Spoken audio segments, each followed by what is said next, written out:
Ada yang bisa nebak gak ini bunyinya dari mana? Coba perhatikan.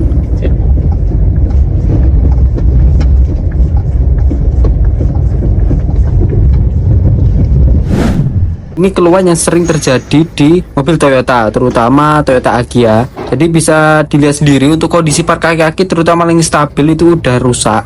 Jadi itu penyebab bunyi-bunyi berisik itu tadi. Jadi yuk kita lihat proses servisnya agar bunyinya hilang.